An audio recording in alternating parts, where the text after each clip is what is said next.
Hola, ¿qué tal? Bienvenidos y bienvenidas a una nueva emisión de nuestro webinar en 2022. El día de hoy tenemos una gran invitada. Ella es la doctora Vanessa Arbizu Reinaga. Bienvenida.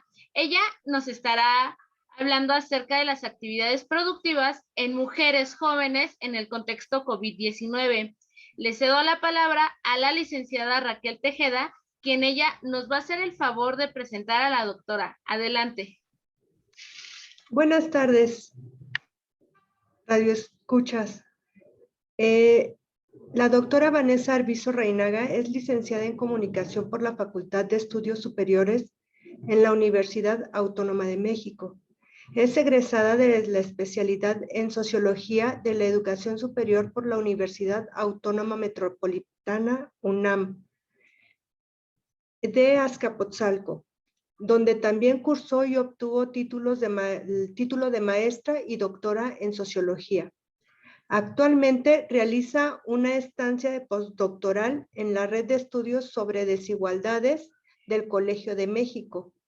Sus líneas de investigación son juventud, educación, maternidad y paternidad. Adelante, doctora Arbizu. Es todo el micrófono para usted. Muchas gracias, Raquel y Sandra. Gracias por la invitación también a Educa Conciencia, a todo el equipo que lo conforma. Como bien comentaron, yo ahora les voy a presentar un adelanto de una investigación que está en proceso, que es sobre, inicialmente cuando propuse este webinar, es sobre actividades productivas que desempeñan mujeres jóvenes en pandemia. Sin embargo, ahora conforme va avanzando, sigue siendo, digamos, el tema central, pero también quisiera un poco decantar ya los hallazgos que he tenido. Entonces, me voy a permitir tomar la pantalla para poder compartir. Adelante, adelante. Gracias. Ok, estamos por acá. Bueno. Bien, como yo les decía, el tema general es sobre actividades productivas de mujeres jóvenes durante pandemia. Me parece que ahí están viendo la pantalla, ¿verdad? Perfecto. Sí. Ok, muchas gracias. Entonces, el contenido en que voy a trabajar en este webinar es primero presentarles algunos datos de este acercamiento de lo que he llamado este trabajo de actividades productivas en el contexto de pandemia. Y primero, tomé el término de actividades productivas y ahí es donde les decía, este es un poquito el cambio que he tenido ahora con el avance, ¿no? Porque son todas estas actividades de trabajo informal que las mujeres van desarrollando. Sin embargo, que ahora veo que algunas autoras y autores sí lo consideran como un trabajo y como tal trabajo informal en el sentido de que no hay detrás un respaldo político, económico, social, bueno, social sí llega a haber, pero sobre todo político y económico para que se desempeñe este trabajo, ¿no? Entonces, bueno, eso es como la primera aclaración. Luego les voy a contar un poquito sobre el estudio, después sobre el trabajo, sobre mujeres y trabajo. Yo trabajé con algunos grupos de mujeres y en específico adelantándoles un poco ya de entrada al estudio, fueron mujeres que desempeñan ventas al interior y el exterior del sistema de transporte colectivo Metro. Y al final algunas reflexiones, sobre todo de las oportunidades y desigualdades que viven estas mujeres en el contexto de pandemia al desarrollar este tipo de trabajo. Entonces, bueno, ¿cómo la pandemia ha transformado las oportunidades laborales de las mujeres? Este es un tema que ha rondado muchísimo en los estudios sobre género y pandemia. Yo creo que es uno de los principales. ¿Por qué? Porque las mujeres de por sí ya eran una fuerza laboral que ante los hombres estaba en desventaja y el contexto de pandemia lo que vino a hacer es avivar estas desigualdades, ¿no? Desigualdades no solamente en las oportunidades de trabajo, sino también en la carga del trabajo no remunerado. Entonces, es un poco de esto. Aquí algunos datos que refuerzan esta idea. Tenemos estos que yo tomé de un informe de la CEPAL, que 56.9% de las mujeres en América Latina están ocupadas en sectores en los que se prevé un mayor efecto negativo en el empleo y los ingresos. Todo esto en contexto de pandemia. Es decir, las mujeres en cuestiones laborales, van a ser las más afectadas. Ahora, yo les decía al principio que había una aclaración de estas actividades productivas, si eran trabajo o no trabajo. Al final yo me decanté porque sí es un trabajo, ¿no? Si no está formalmente registrado, ¿no? O sea, que tenga un respaldo donde ellas reciban una nómina y lo que sea, sí es un trabajo que ellas realizan, por lo cual obtienen una remuneración. Entonces, en este tipo de trabajo, en estos sectores a los que se refiere la CEPAL, entran también todas las actividades de venta, que ha sido un rubro muy recurrido por las mujeres ahora en pandemia. Ya más adelante les explicaré por qué.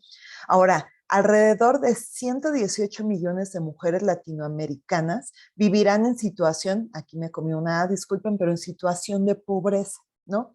Y esto es, sí, a raíz también de esta precarización laboral, de estos efectos negativos, pues es también que se va a avivar la pobreza. 65.2% de mujeres aquí, sí, en México, están en muy alto riesgo económico. ¿Qué quiere decir? Que sus ingresos no son lo suficientes para poder solventar sus gastos, ya sea que sean cabezas de hogar, que aporten al hogar, o que tengan sus propios gastos, es decir, que solamente se sostengan ellas, pero son las que están en mayor riesgo de que su economía sufra. Luego, otros problemas durante pandemia. Bueno, pues uno dirá, la cuestión económica impacta y impacta fuertísimo. Sin embargo, las mujeres, más que los varones, se han visto afectadas por otros problemas estructurales que ya veníamos también arrastrando desde años y años anteriores, y que con la pandemia se han hecho más evidentes y tristemente se han agravado. Por ejemplo, aquí algunos datos del Observatorio de Género y COVID de GIRE. Es 34% de las llamadas recibidas en 2021 al 911, que es el número de ayuda aquí en México, fueron eh, reportes de violencia contra las mujeres.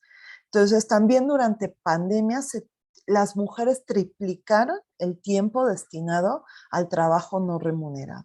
Y 3 de cada 10 mujeres son cabezas o sostén de hogar, de hogares monoparentales. Es decir, solamente es la mujer que sostiene ya sea las y los hijos, a sobrinos, sobrinas, padres. En esto nos referimos a que sostén de hogar, en que económicamente son las que aportan pues casi todo el porcentaje de lo que requiere el gasto familiar.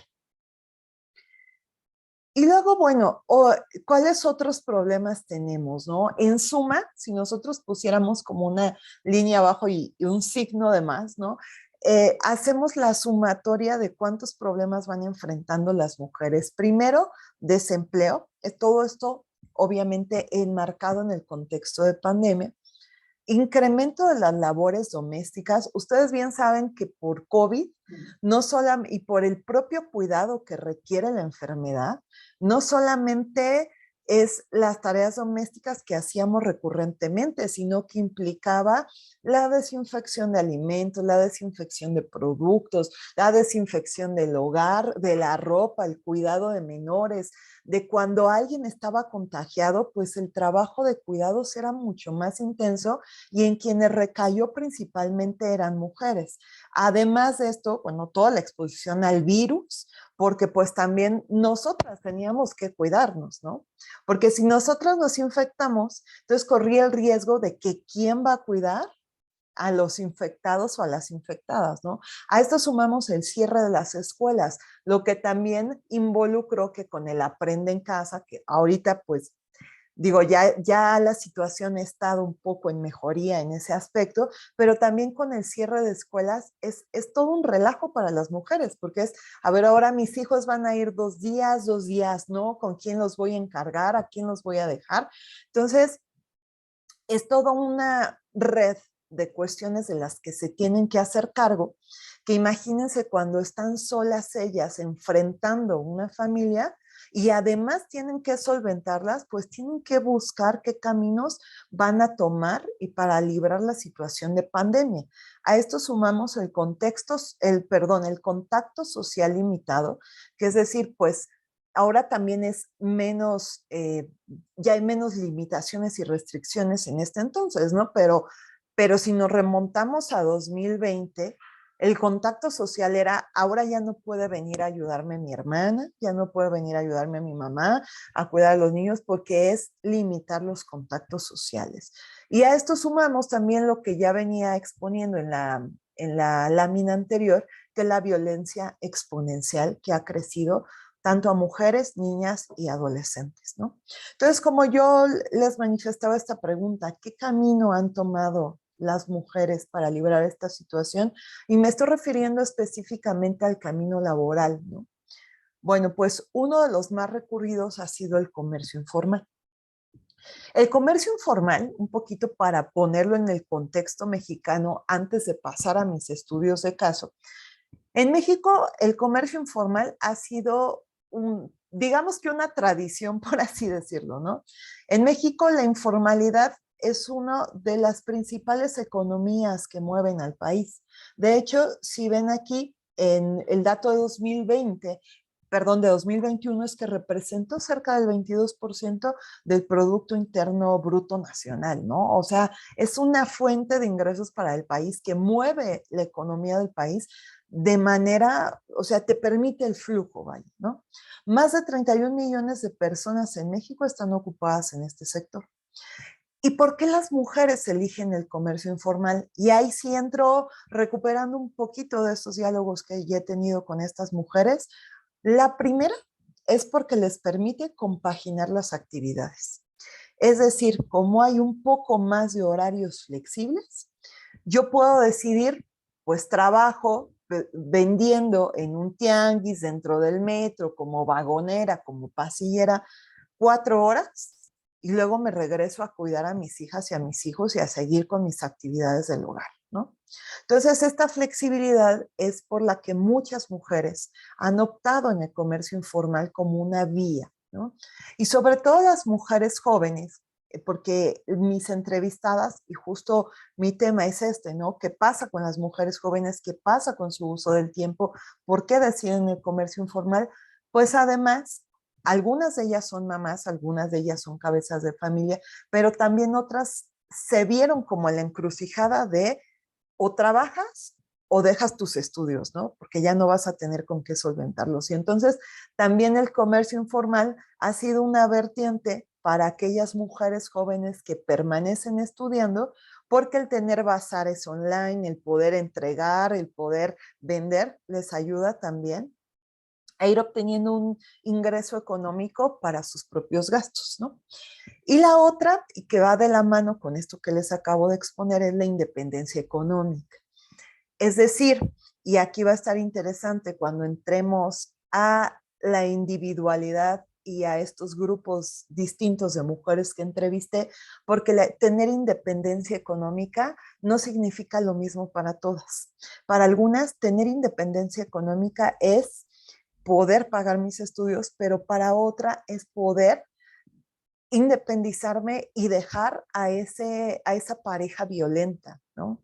Entonces, eso está como muy interesante en su situación. Bien, ya entrando un poco en el estudio, como yo les comentaba, perdón que voy a mover tantito mi pantalla de Zoom, mi objetivo, pues primero fue cómo se organizaban estas mujeres, cuál era su uso del tiempo de estas mujeres jóvenes, y por juventud me remito solamente a este rango etario que marca el INJUVE, que es de 15 a 29 años, y que realizan actividades productivas dentro y fuera del sistema de transporte colectivo metro en la Ciudad de México. Yo me agarré dos estaciones del metro y bueno, me comentaron las colegas de Educaconciencia que que quizá esta transmisión la puedan ver en otros países, y por eso voy a hacer una breve precisión de lo que es el sistema de transporte colectivo Metro, que es la red en la Ciudad de México, la red de transporte público que más grande, que enlaza de norte a sur, de este a oeste, la Ciudad de México mediante sus líneas de transporte. Es una red subterránea. Entonces, yo me tomé 2 líneas que aquí cada color pues va manifestando la línea del metro. Entonces, cuando hay más de un color, pues hay líneas interconectadas y dirán ustedes, ¿y esto para qué? Bueno, pues porque justo estas 2 estaciones, como interconectan estas vialidades, se han convertido también en un centro de distribución de comercio, porque por aquí transitan millones de usuarios y de usuarias al día. Entonces, justo por eso también elegí estas 2 estaciones, ¿no? Han sido un punto de encuentro de muchas y muchos vendedores. Ahora, ¿qué es lo que yo hice?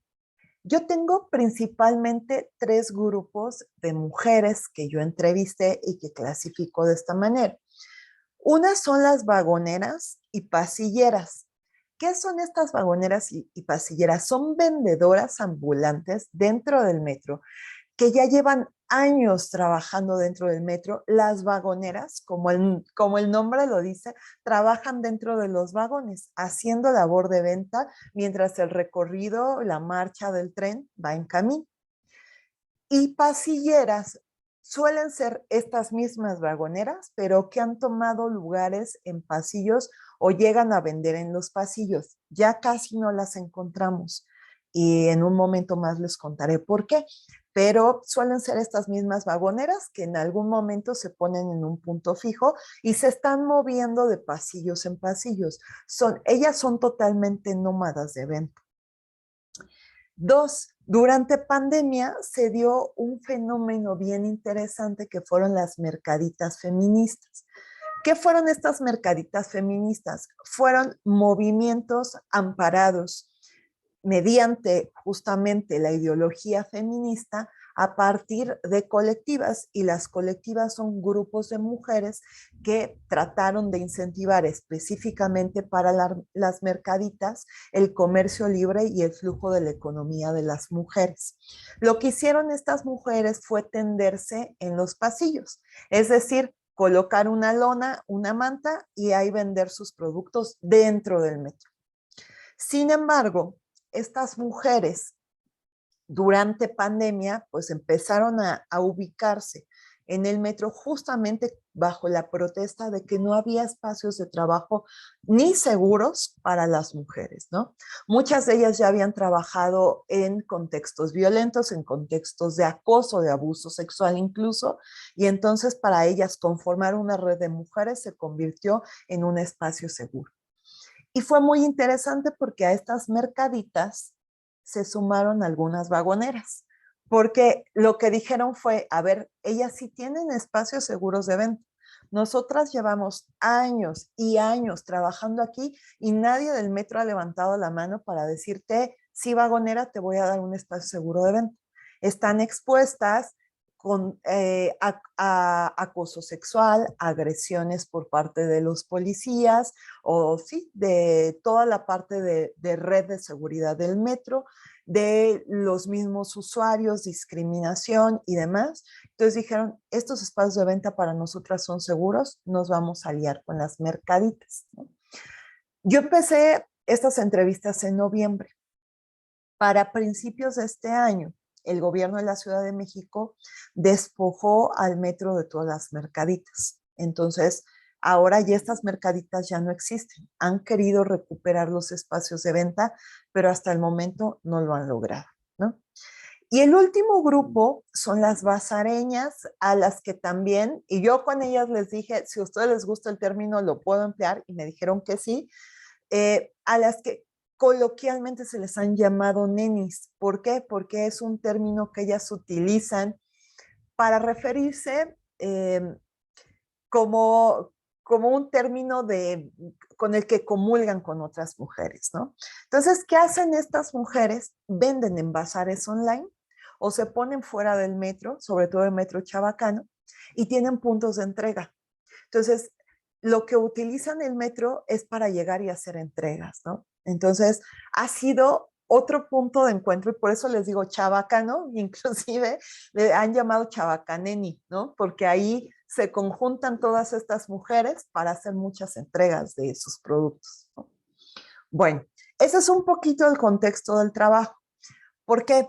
Porque ahorita, y este es un poco también lo que yo ya les expliqué de las diferencias, ¿no? Aquí está un poco ilustrado para que lo vean, ¿no? Las vagoneras, que son estas mujeres que como pueden ver aquí en la foto, está dentro del vagón del metro y está vendiendo sus productos. Las mercaditas feministas que estaban en estos tendidos y las bazareñas, o las nenis, ¿no? Que algunas de ellas entregan en los torniquetes o en puntos específicos del metro o fuera del metro, como pueden ver este bazar que está fuera del metro Chabacano, que es solo un bazar de Hello Kitty, donde ya las mujeres han puesto también sus espacios, ¿no? No me voy a detener en esto porque ya les expliqué un poquito de cómo opera, ¿no? Entonces, bueno, mi diseño metodológico fue primero traer algunos antecedentes. Yo ya les mostré algunos, pero no voy a profundizar mucho en eso porque creo que lo más sustantivo ha sido las entrevistas que yo he tenido con estas mujeres. Y un poquito también el trabajo de gabinete a partir, y ya les contaré porque yo como inicié la investigación era así, el uso del tiempo de estas mujeres, cómo la han vivido en pandemia. Y yo llegué como con una idea de a estas mujeres las principales dificultades que enfrentan son económicas.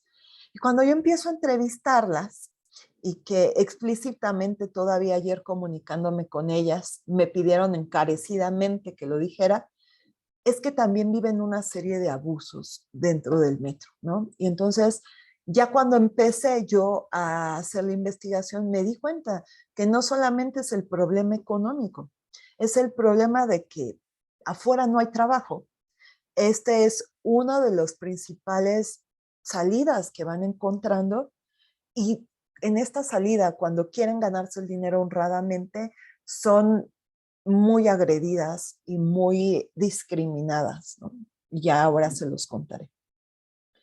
Bueno, aquí primero, digamos que voy a pasar el lado brillante del metro, ¿no? El metro como punto de encuentro, ¿no? Esta imagen no es mía, esta imagen la utilicé de internet, pero aquí reflejo un poquito de cómo hacen las entregas dentro del metro, ¿no? Primero es que les daba cierta seguridad para la venta. ¿Por qué lo pongo entre comillas? Yo les decía que, por ejemplo, para las mercaditas feministas, el estar con un grupo de mujeres que incluso entre ellas pudieron generar red, era un espacio seguro.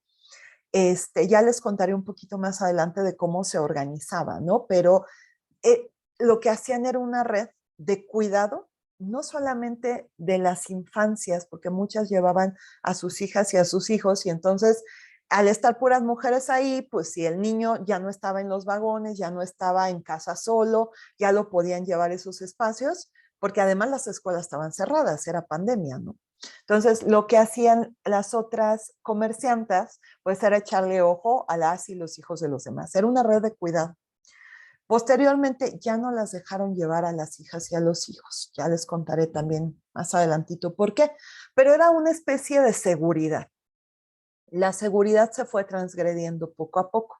Pero en ese entonces, bueno, decían, si yo entrego al interior del metro, no me expongo a salir fuera y encontrarme con una persona que yo no sé si me vaya a robar, me vaya a estafar, me vaya a agredir. Entonces en el metro me siento cuidada, ¿no? Después había una mayor afluencia de usuarios, como millones de personas se transportan a diario, pues había muchas personas posibles compradoras y compradores de los productos que ellas tienen. Una red de convergencia que ya les platiqué un poquito de cómo se iban cuidando entre ellas y era bien interesante porque cuando estaban las mercaditas, incluso es de, pues dejo mi puesto, yo me voy a surtir y mientras mi compañera me cuida el puesto y luego cambiamos lugares, ella va a surtir mercancía y yo le cuido el puesto, ¿no? Entonces, esta fue también una situación muy interesante que se empezó a dar. Luego, la manifestación pública, es decir, sobre todo bajo el estandarte de las mujeres feministas. Muchas de ellas empezaron a manifestar la violencia económica que muchas de ellas sufren. Es decir, no hay oportunidades de empleo, las mujeres son muy discriminadas, hay muy poca oportunidad de que asciendan y además, pues están muchas a cargo de sus hijos, ¿no? Entonces pues, ¿qué hago? ¿Me cierran las escuelas? ¿No me aceptan a mi hijo en algún trabajo fijo? Yo no lo puedo llevar, no tengo con quién dejarlo cuidando, pues ni modo, tengo que vender. Entonces mi manifestación pública es no hay espacios para las mujeres trabajadoras, ¿no? Y entonces era un punto común para el intercambio de mercancía también, porque algunas lo que hicieron fue decir, yo no te voy a vender mis productos, yo estoy aquí dispuesta a hacer trueque. Tú me puedes traer despensa que yo necesito, pañales que necesito para mis hijos, y yo te doy ropa, yo te doy las cosas que fabrico, etcétera, ¿no? Pero también fue el metro un espacio de desencuentro, ¿no? ¿Por qué? Porque las mujeres están sometidas a todo tipo de violencia. Acoso sexual al interior del metro, como ya les dije yo, de parte de usuarios, de los elementos de seguridad privada, de las autoridades inclusive, golpes y agresiones físicas. Algo que ocurrió fue que cuando despojaron a las mercaditas, donde también se habían sumado las vagoneras, las despojaron de muchas veces mediante agresiones físicas, ¿no? Les quitaban su mercancía y esto también pasaba con las bazareñas y las niñas, que llegaban a entregar y los policías les decían, tú no puedes estar entregando aquí en torniquetes, y les quitaban mercancía. Cuando el mismo sistema de transporte colectivo Metro sacó un manifiesto que no podían hacer eso y hasta la fecha no lo siguen respetando, porque de las que prevalecen ahí siguen siendo las nenis para entrega, siguen siendo algunas bazareñas afuera del metro y siguen siendo algunas vagoneras que siguen resistiendo en sus ventas. Humillaciones y vejaciones, detenciones arbitrarias, o sea, humillaciones y vejaciones, muchas de ellas, y de verdad que los testimonios son tristísimos, que me contaban que cómo las humillaban, les decían cosas muy agresivas, muy discriminativas, sobre todo las que vienen de comunidades indígenas y demás, siempre son sometidas a este tipo de juicios, ¿no? Detenciones arbitrarias, y esto sucede sobre todo con las vagoneras. Y para ellas es el pan de cada día. Las detienen y no solamente es de te quito tu mercancía, y aquí vale la pena decir, el estar vendiendo dentro del metro es una falta menor. Ah, pero las llevan y además de que ya les pegaron, ya les agredieron, ya demás, ya les quitaron la mercancía, ya se la repartieron. Además de eso, tienen que pagar una multa, ¿no? Ahora les voy a enseñar algunos testimonios. Delitos implantados, algunas les decían que tenían bajo posesión de drogas, que eran carteristas, que eran no sé qué, y pues claro, con eso pues tenían que pagar más. Las mujeres no sacan ni 200 pesos al día por su trabajo. Trabajan, sobre todo las vagoneras, me estoy refiriendo a estas que detienen, a las que les implantan delitos.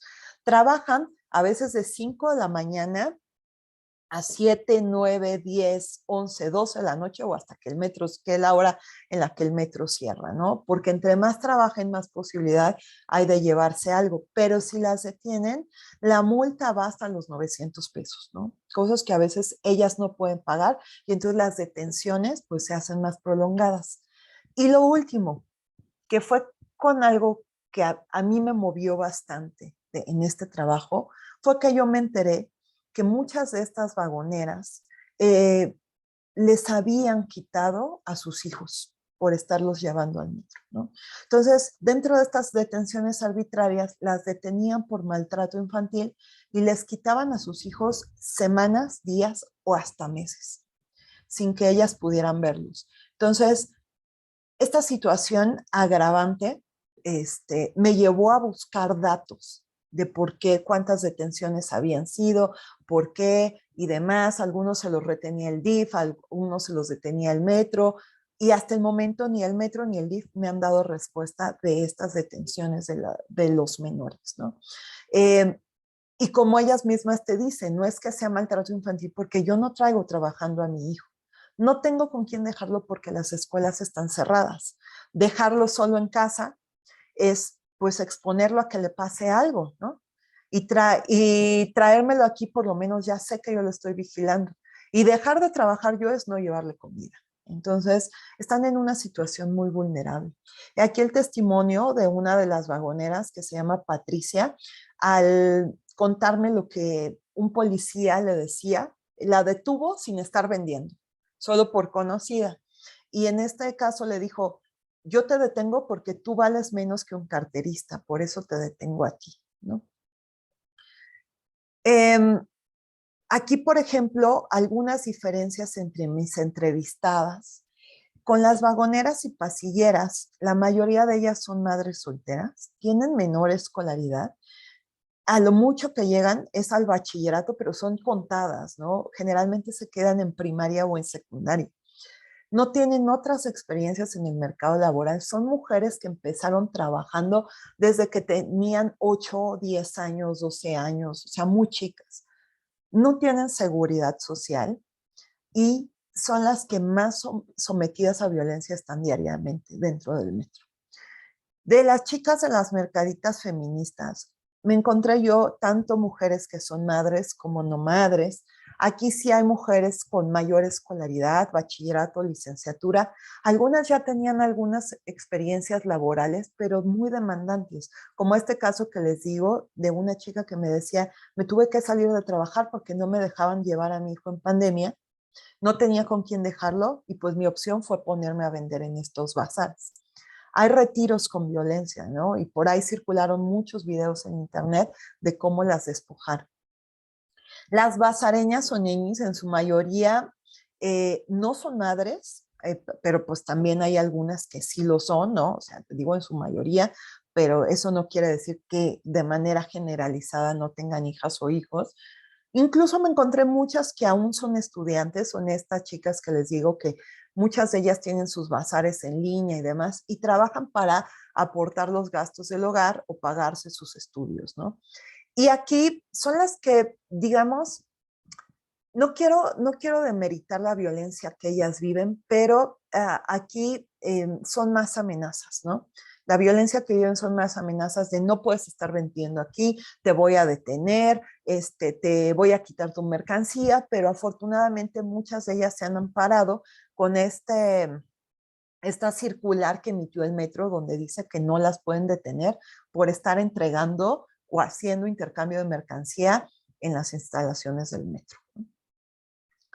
Bueno, un poco para ir cerrando también en esta exposición, es qué viven estas mujeres y cómo el contexto de pandemia y sobre todo este espacio de venta que es el metro puede tornarse, si bien un buen punto para que ellas sigan adelante, también se puede convertir pues en una red de riesgo, ¿no? Uno es la venta y lo que le llaman la ilegalidad, ¿no? La venta informal, la venta ilegal. Porque como yo les decía, el comercio informal en México ha existido de años y años y años, ¿no? Entonces, aquí más bien lo ilegal es que ellas buscan la legalidad y han tenido un montón de mesas de diálogos, tanto mercaditas como vagoneras y pasilleras, a los que no han llegado a ningún acuerdo, ¿no? Y aquí, por ejemplo, el testimonio de Gabriela, que me dice, yo nunca pagaba la multa, por ende me iba al Torito. El Torito es un lugar donde los llevan como una prisión, una pequeña prisión para que estén ahí, ¿no? Pasando esta pequeña condena que les dan por haber vendido. Entonces, en el Torito eran 13 horas de arresto. Si me agarraban a las 7 de la mañana, pues ya salía, pero luego me agarraban en la tarde como a las 3 y pues tendría que salir en la madrugada. Ya lo que hacía era pagar horas, por ejemplo, salgo a la 1, pues pago 3 horas y ya porque la hora la pagaba en 15 pesos, ¿no? O sea, daba 15 pesos por cada hora que no quería permanecer en el Torito. Entonces, como yo les decía, aquí, esto es muy interesante porque, y muy contradictorio, porque las ventas en el metro, como yo les decía, son una falta menor. Sin embargo, O sea, no es tanto que paguen la multa, sino que ya llegan golpeadas al arresto. Entonces, ahí la situación es que previo a eso ya hay una violencia detrás que ellas van viviendo. Ahora, dos, lo que yo les decía, las multas exceden lo que las mujeres ganan en su día y el retiro de mercancía pues las deja sin poder trabajar varios días, ¿no?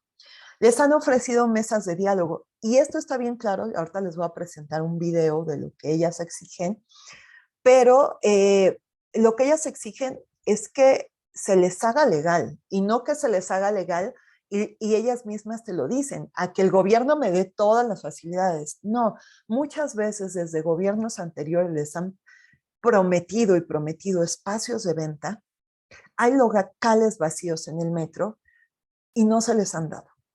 Entonces, la situación es esa.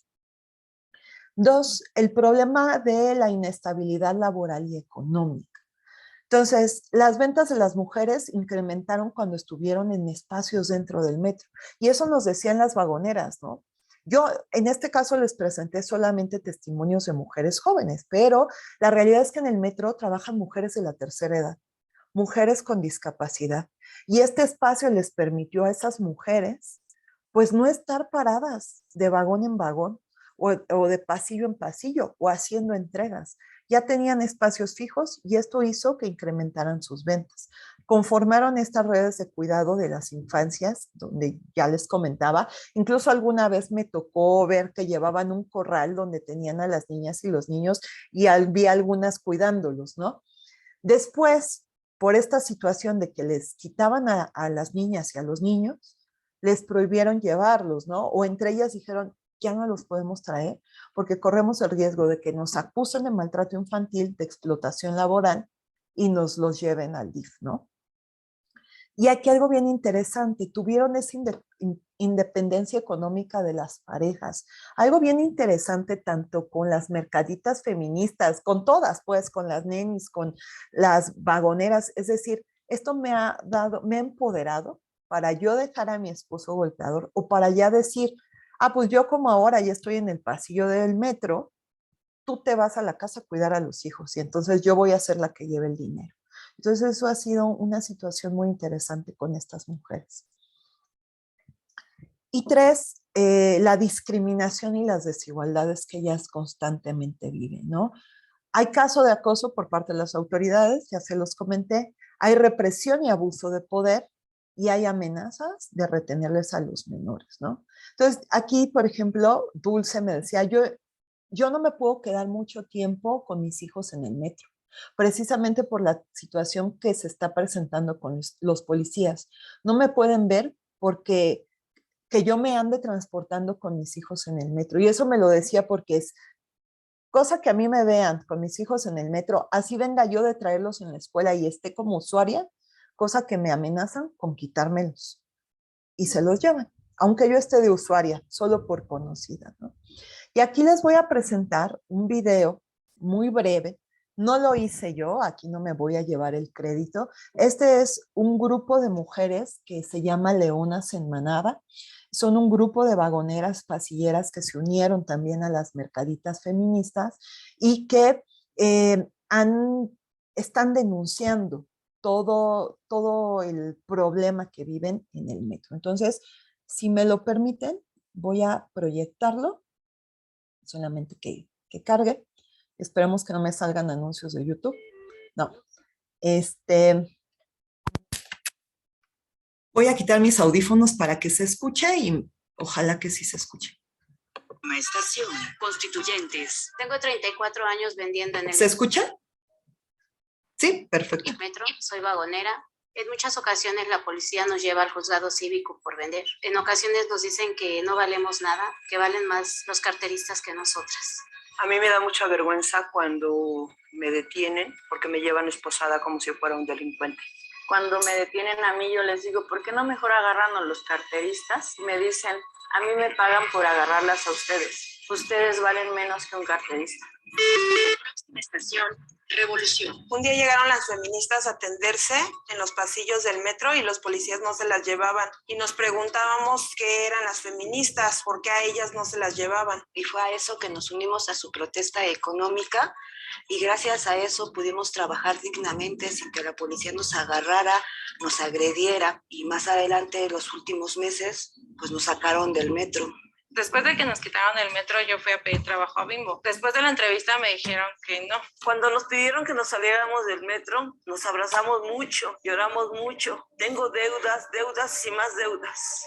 Algunas vamos a regresar a trabajar en el vagón, pero en el pasillo teníamos personas con discapacidad y abuelitas. Ellas no van a poder regresar a trabajar en el vagón. Terminal La Paz. El metro nunca nos deja sin comer. Hay una parte fea, pero también nos empoderamos como mujeres al obtener nuestros propios ingresos. La realidad es que muchas de nosotras trabajamos en el vagón para poder sacar adelante a nuestros hijos. Aunque si te agarran con un menor, te amenazan con llevárselo al DIF, luego te acusan de explotación infantil. Esto es un llamado a la jefa de gobierno, que no nos deje solas. Somos mujeres trabajadoras, que nos dé alternativas laborales a todas las mujeres desplazadas del metro. Jefa de gobierno, le pedimos que nos dé la facilidad de rentar esos locales que ya están cerrados o que nos ubiquen en plazas que están vacías. Le pedimos tener mesas de diálogo. No nos negamos a pagar una renta social. El metro nos ha puesto muchas trabas. Nos pide requisitos que no cubrimos. Jefa de gobierno, ayúdenos a mantener nuestro medio de sustento.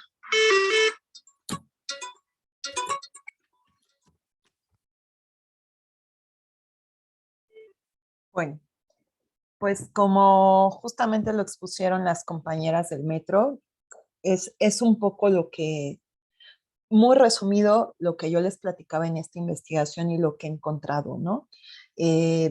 Este es el caso solamente de las vagoneras y pasilleras. Sin embargo, si uno se adentra con las colegas feministas, si uno se adentra con las colegas nenis, si uno se adentra con las colegas del bazar, se va dando uno cuenta que si las mujeres trabajan, lo hacen por una necesidad, ¿no? O sea, y no están cerradas al diálogo, están buscando espacios en los que ellas puedan sobrevivir, ¿no? Porque es la palabra, a toda la situación económica y a su desplome económico que sobre todo se ha avivado con la pandemia, ¿no? Entonces, ideas para continuar como con este trabajo, como yo les decía, este es un adelanto de lo que he encontrado.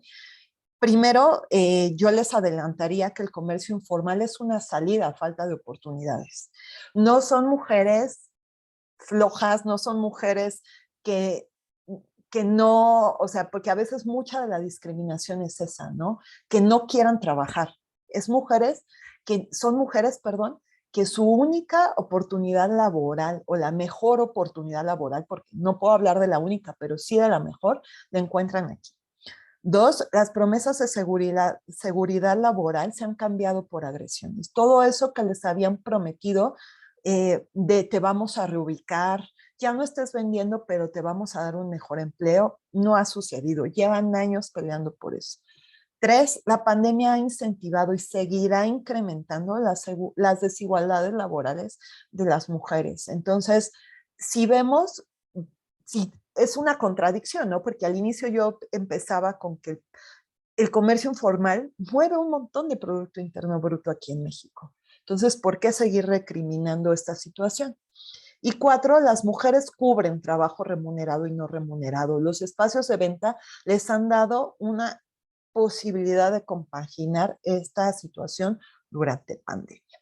Y bueno, por mi parte sería todo. Les agradezco aquí algunos productos para hacer promoción al Kititianguis, para que vayan y lo visiten. Y siempre que tengan oportunidad de encontrarse con una vagonera, una pasillera, una mujer que trabaje en bazares, que les diga nenis, que sea feminista, de verdad, ojalá que puedan apoyarla adquiriendo algunos de sus productos. No saben lo mucho que puede ayudarles en el día a ellas.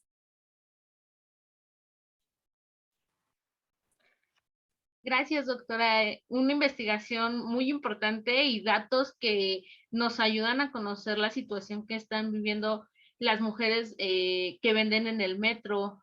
Yo le tengo una pregunta acerca de esa discriminación que viven las mujeres que venden en el metro, ¿por quién es más esta discriminación? ¿Por hombres o por mujeres?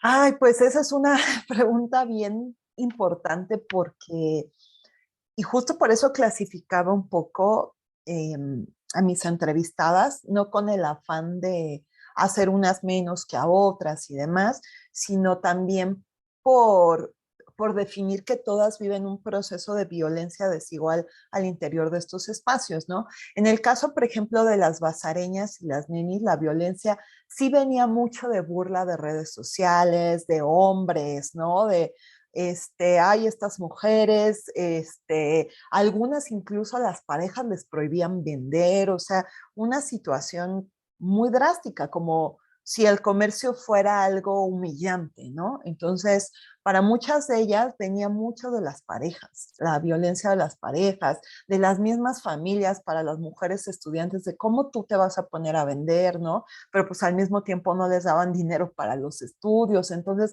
una situación muy desconectada una con otra, ¿no?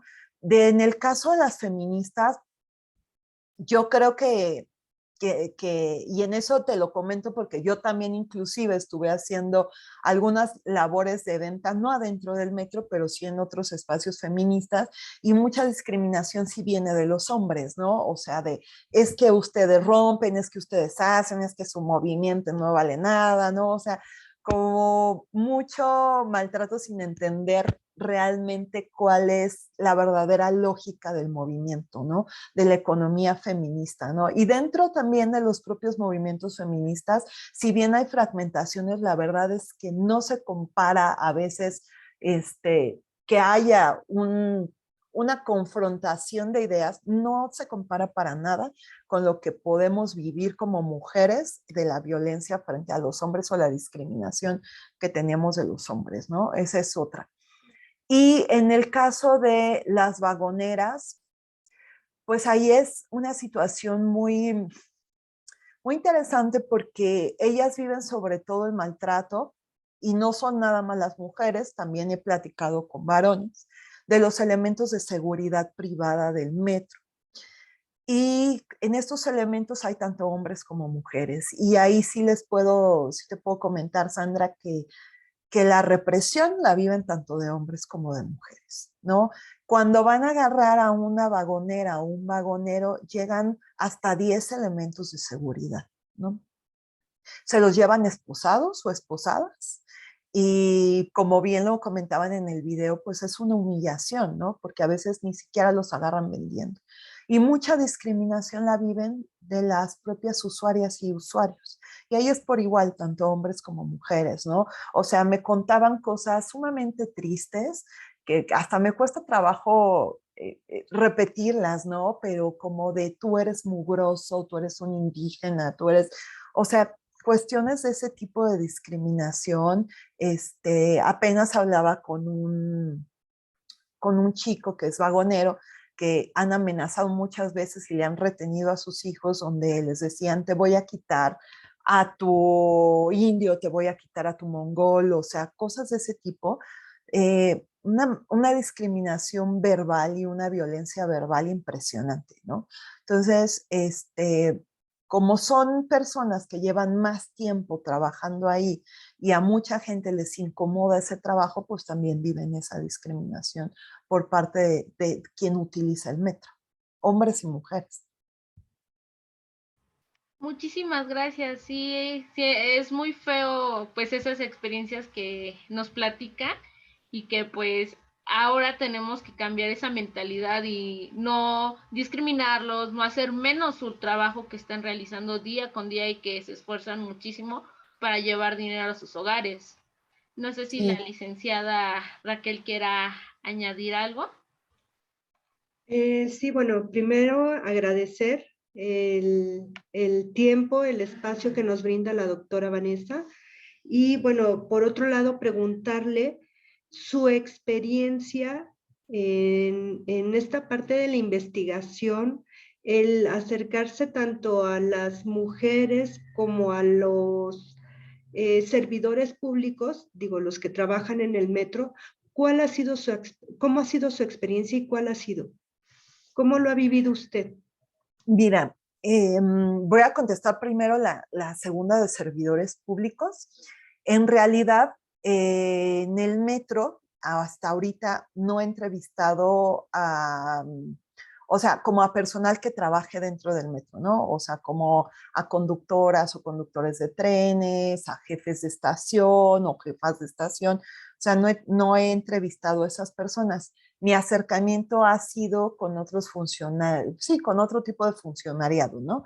Por ejemplo, en el DIF, donde sí fui a buscar información sobre algunos supuestos apoyos que les iban a entregar, o sobre un censo que levantaron en 2020 sobre trabajo infantil dentro de la línea azul del metro, de la cual no he recibido respuesta. O sea, me dirigí tanto a las oficinas donde no me atendieron, me remitieron a transparencia. Ahí sí me atendieron, pero fue una consulta mucho más técnica, de enseñarme cómo usar la plataforma de transparencia y hacer una solicitud. Y las respuestas 2 veces han sido negativas por parte de 4 instancias del DIF, de que no hay ese censo o no tienen la información, ¿no?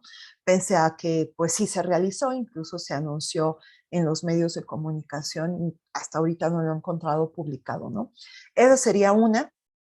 Con las vagoneras y vagoneros, realmente yo empecé entrevistando más a las tendidas feministas, ¿no? O sea, empecé con ellas, con estas chicas, a acercarme. Por ahí me ayudaron unos colegas que ya conocían a estas chicas. Entonces, con unas yo me acerqué abiertamente y, oye, ¿me quieres dar una entrevista?